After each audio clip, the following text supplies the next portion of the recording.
अस्सलाम वालेकुम नादरीन, मैं हूं आपका होस्ट सज्जाद कादिर। आज हम बात करेंगे आमिर लियाकत की डेथ पर। एक तो एक ये अफसोसनाक वाक़या अचानक हुआ कि पता ही नहीं चला कि आमिर लियाकत की डेथ हो गई। वो काफ़ी अरसे से सोशल मीडिया पर ट्रेंडिंग में थे। उनकी तलाक को लेकर खुला को लेकर सॉरी, जो उनकी बीवी दानिया शाह ने बहावलपुर अदालत में दायर किया था। और इस लड़ाई में या उनके आपसी तनाज़ा में जो वीडियोस और ऑडियोस का एक खेल खेला जा रहा था दोनों की तरफ से, ख़ासतौर पर दानिया शाह की तरफ से, उस पर काफ़ी तानो तशनी की जा रही थी। नुक्ताचीनी आमिर लियाकत पर भी हुई और दानिया शाह को भी तनकीद का निशाना बनाया गया। अब इस दौरान आमिर लियाकत की डेथ हो गई।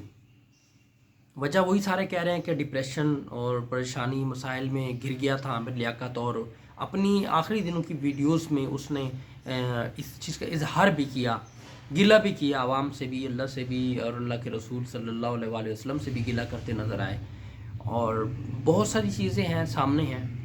ताहम अब जो बड़ा एक इशू बना हुआ है वो ये है कि दानिया की वीडियोस मैं देख रहा था और दानिया की माँ की भी, कि मेरी तो सुलह हो गई थी आमिर लियाकत से, और उन्होंने कहा था कि आप वापसी आ जाएं और जो आपका नुकसान हुआ है, आपकी इज्जत पे हर्फ आया है, तो मैं वो भी अजाला करने को तैयार हूँ और मैं तो वापस जाने वाली थी।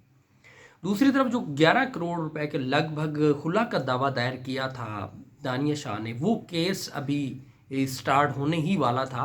अभी कोई आमिर लियाकत पेशी पे नहीं आया था, भावलपुर पेशी नहीं उसने वो की थी। ताहम अपने वीडियो पैगाम में आमिर लियाकत ने ये ज़रूर कहा था कि अगर दानिया से तो मैं बहुत प्यार करता हूँ और उसको कोई गलत फहमी हुई है या वॉट एवर इज़, लेकिन वो जैसे खुश रहना चाहती, मैं उसको खुश रखना चाहता हूँ। मतलब उसकी वीडियो से ये लगता था कि वो दानिया को डाइवोर्स नहीं देना चाहता, बल्कि उसने एक फ्रस्ट्रेशन की वीडियो भी बनाई थी कि तुमने मुझे धोखा दिया, मैं तुमसे प्यार करता था, तुमने मेरे साथ ज्यादती की, और गुस्से में बहुत कुछ कहते हुए उन्हें सुना गया। वो भी सोशल मीडिया पर मौजूद है वीडियो। अब कहा ये जा रहा है कि दानिया ये वीडियो इसलिए बना रही है कि उसे आमिर लियाकत की प्रॉपर्टी में हिस्सा चाहिए। उसे हिस्सा चाहिए या नहीं चाहिए वो तो मिलना ही है, जाहिर है। और वैसे भी उसने पैसों के लिए ही केस किया हुआ था, खुला का दावा दायर कर रखा था, और अगर इस दौरान डेथ हो गई आमिर लियाकत की तो जाहिर है वो प्रॉपर्टी की तरफ तो जाएगी ही। तो अब इसके पहलू पे गौर करना है कि क्या दानिया शाह को आमिर लियाकत की प्रॉपर्टी से हिस्सा मिलेगा या नहीं मिलेगा। सवाल ये उठाया जा रहा है सोशल मीडिया पर कि उसने तो खुला का दावा दायर किया, तो वो तो डिवोर्स चाह रही थी, उसी की वजह से डिप्रेशन में जाकर तो आमिर लियाकत की डेथ हुई, तो उसको क्यों मिलेगा।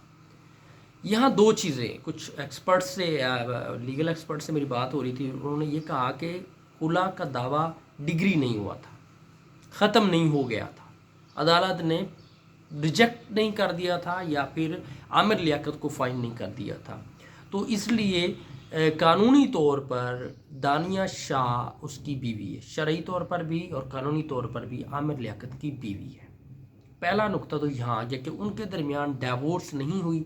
शरीयत के मुताबिक अगर डाइवोर्स नहीं हुई, आप अलहदा बैठे हुए हैं, अलहदगी है, 100 इख्तलाफात हैं, लड़ाई झगड़ा है, लेकिन आप उनकी बीवी हैं और वो इनके शौहर थे, एक तो ये नुक्ता क्लियर हो गया। दूसरी बात ये भी है कि कई मामलात हम देखते हैं, केस होते हैं खुला के, एक तलाक हो जाती है, बहुत ज़्यादा लड़ाई झगड़े होते हैं, उसके बावजूद सुलह हो जाती है, तो यहाँ शक का फ़ायदा दानिया शाह को दिया जा सकता है कि शायद उनके दरमियान भी सुलह हो जाती, कोई बीच बचाव करा देते, कुछ लोग आ जाते, या शायद दानिया का अपना दिल कर जाता, तो शायद उनके दरमियान सुलह हो सकती थी। ये एक शक की गुंजाइश यहाँ भी बचती है।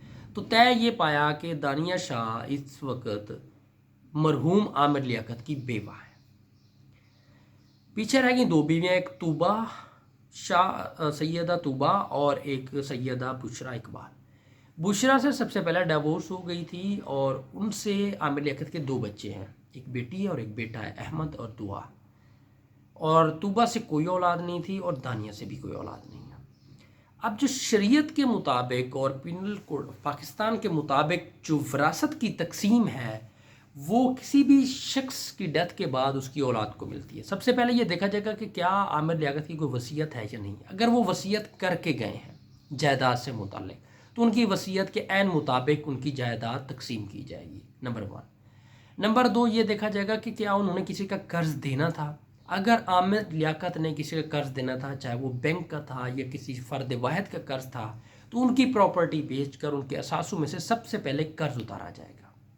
اس کے بعد سب سے بڑے حقدار ہیں ان کی اولاد، جو کہ ایک بیٹا اور بیٹی ہیں۔ اس کے بعد اگر کوئی اس کے ماں باپ ہیں ان کو ملے گی، بیوی کو ملے، بیوی کو 8واں حصہ ملتا ہے، 1/8، اور ماں باپ کو کسی بھی شخص کے فوت ہو جانے کے بعد ان کے ماں باپ کو 6واں حصہ ملتا ہے۔ بیوی کو 8واں بھی ملتا ہے اور 4تھا بھی ملتا ہے، یعنی کہ اگر مرنے والے کی اولاد نہیں ہے تو 1/4 حصہ بیوی کو ملے گا، یعنی کہ ٹوٹل جائیداد کے 4 حصے کیے جائیں گے، جو 4تھا حصہ ہے وہ بیوی کا ہوگا، اور اگر اولاد ہے تو 8 حصے کیے جائیں گے، 8واں حصہ بیوی کو ملے گا۔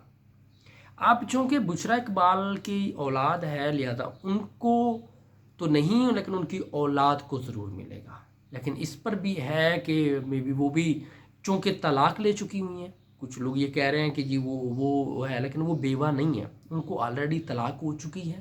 جب طلاق ہو جاتی ہے تو اس کی لین دین شوہر کی پراپرٹی جائیداد سے اس کا حق ختم ہو جاتا ہے، لہذا بشریٰ اقبال کو عامر لیاقت کی پراپرٹی سے کچھ نہیں ملے گا، لیکن ان کی بیٹی اور بیٹے کو پراپرٹی کا آدھا حصہ ملے گا۔ اس کے بعد بات جاتی ہے طوبہ کو آلریڈی ڈیورس ہو چکی تھی، لہذا وہ بیوہ نہیں ہے، اس کو بھی نہیں ملے گا۔ تیسرے نمبر پر ہیں دانیہ شاہ۔ دانیہ شاہ عامر لیاقت کی بیوہ ہیں، لہذا قانونی اور شرعی طور پر ان کو اور حصہ ملے گا۔ اب یہ بات پھر طے ہوگی کہ 1/4 حصہ ملے گا یا پھر 8واں حصہ ملے گا، کیونکہ اولاد پہلی بیوی سے ہے جو کہ طلاق یافتہ ہے، اس بیوی کی مطلب اولاد نہیں ہے، تو پھر ان کو 4تھا حصہ ملنا ہے یا 8واں حصہ ملے گا ضرور۔ اب بشریٰ اقبال کے مطابق وہ وارث بنی ہے میت کی، اور ان کے بیٹے نے جنازہ پڑھایا ہے، اور دانیہ شاہ وہاں نہیں جا سکی ہیں۔ ظاہر ہے پراپرٹی کا ایشو تو ان کے درمیان رہے گا، وہ تو یہ کہیں گے کہ اس کی وجہ سے ہمارے فادر کی ڈیتھ ہوئی ہے تو لہٰذا اس کو پراپرٹی میں نہیں ملے گا، لیکن قانون اور عدالت کا جب دروازہ کھٹکھٹایا جائے گا تو یقیناً دانیہ شاہ کو عامر لیاقت کی پراپرٹی میں سے 8واں حصہ ضرور ملے گا قانونی طور پر، اور 8واں حصہ بھی عامر لیاقت کی پراپرٹی کا شاید کروڑوں میں ہو جائے، 11 کروڑ کا اس نے آلریڈی دعویٰ کیا تھا، میں بھی یہ بھی کوئی اتنا ہی حصہ اس کو بنے۔ تو یہ معاملہ ابھی آگے نکلے گا، پراپرٹی کی تقسیم عامر لیاقت کی کوئی آسانی سے نہیں ہونے والی، تو اس پہ پھر نیکسٹ جو بھی اپڈیٹ آئے گی وہ آپ کے ساتھ ضرور شیئر کریں۔